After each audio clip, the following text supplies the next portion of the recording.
ಕನ್ನಡ ನಾಡು, ಇದು ಕನ್ನಡಿಗರ ನಾಡಿಮಿಡಿತ.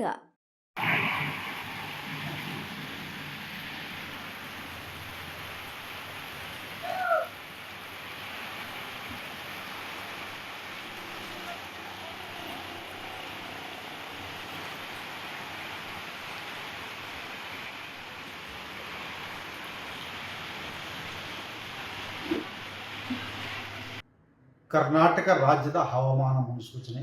ನಾನು CS ಪಾಟೀಲ್, ವಿಜ್ಞಾನಿ, ಹವಾಮಾನ ಇಲಾಖೆ, ಬೆಂಗಳೂರು. ನಾನು ಮುಂದಿನ 5 ದಿನಗಳವರೆಗೆ ಕರ್ನಾಟಕ ರಾಜ್ಯದ ಹವಾಮಾನ ಮುನ್ಸೂಚನೆಯನ್ನು ಸಂಕ್ಷಿಪ್ತವಾಗಿ ವಿವರಿಸುತ್ತೇನೆ. ಇಂದು ಕರಾವಳಿ ಹಾಗೂ ದಕ್ಷಿಣ ಒಳನಾಡಿನಲ್ಲಿ ವ್ಯಾಪಕವಾಗಿ ಮಳೆಯಾಗಿದ್ದರೆ ಉತ್ತರ ಒಳನಾಡಿನಲ್ಲಿ ಕೆಲವು ಕಡೆ ಮಾತ್ರ ಮಳೆಯಾಗಿದೆ. ಪ್ರಮುಖವಾಗಿ ಮಂಕಿ ಉತ್ತರ ಕನ್ನಡ ಜಿಲ್ಲೆಯಲ್ಲಿ 14 ಸೆಂಟಿಮೀಟರ್ ಮಳೆಯಾಗಿದೆ.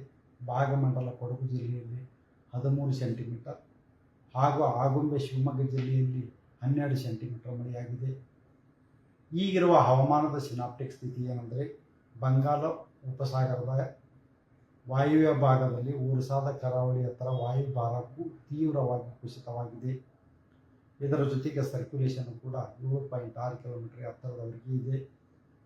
ಇದರ ಪ್ರಭಾವದಿಂದ ಕರಾವಳಿ, ಉತ್ತರ ಹಾಗೂ ದಕ್ಷಿಣ ಒಳನಾಡಿನಲ್ಲಿ ಮೇ 29 ಹಾಗೂ 30ರಂದು ವ್ಯಾಪಕವಾಗಿ ಮಳೆಯಾಗುವ ಹೆಚ್ಚಿನ ಸಾಧ್ಯತೆ ಇದ್ದು, ಮೇ 31ರಿಂದ ಜೂನ್ 2ರವರೆಗೆ ಈ ಜಿಲ್ಲೆಗಳಲ್ಲಿ ಕೆಲವು ಕಡೆ ಮಾತ್ರ ಮಳೆಯಾಗುವ ಹೆಚ್ಚಿನ ಸಾಧ್ಯತೆ ಇದೆ.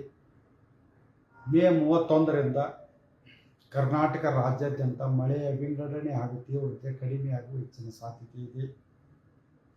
ಉತ್ತರ ಕನ್ನಡ, ಉಡುಪಿ, ದಕ್ಷಿಣ ಕನ್ನಡ, ಶಿವಮೊಗ್ಗ, ಚಿಕ್ಕಮಗಳೂರು ಹಾಗೂ ಕೊಡಗು ಜಿಲ್ಲೆಗಳ ಕೆಲವು ಕಡೆ ಭಾರೀ ಹಾಗೂ ಅತಿ ಭಾರೀ ಮಳೆಯಾಗುವ ಸಾಧ್ಯತೆ ಇದ್ದು, ಮೇ 29 ಹಾಗೂ 30ರಂದು ಆರೆಂಜ್ ಅಲರ್ಟನ್ನು ಕೊಡಲಾಗಿದೆ. ಹಾಸನ, ಮೈಸೂರು, ಚಾಮರಾಜನಗರ ಹಾಗೂ ಮಂಡ್ಯ ಜಿಲ್ಲೆಗಳಿಗೆ ಮೇ 29ರಂದು ಯೆಲ್ಲೋ ಅಲರ್ಟನ್ನು ಕೊಡಲಾಗಿದೆ. ಬೆಂಗಳೂರಿನಲ್ಲಿ ಮೇ 29 ಹಾಗೂ 30ರಂದು ಹಗುರದಿಂದ ಸಾಧಾರಣವಾಗಿ ಮಳೆಯಾಗುವ ಹೆಚ್ಚಿನ ಸಾಧ್ಯತೆ ಇದೆ.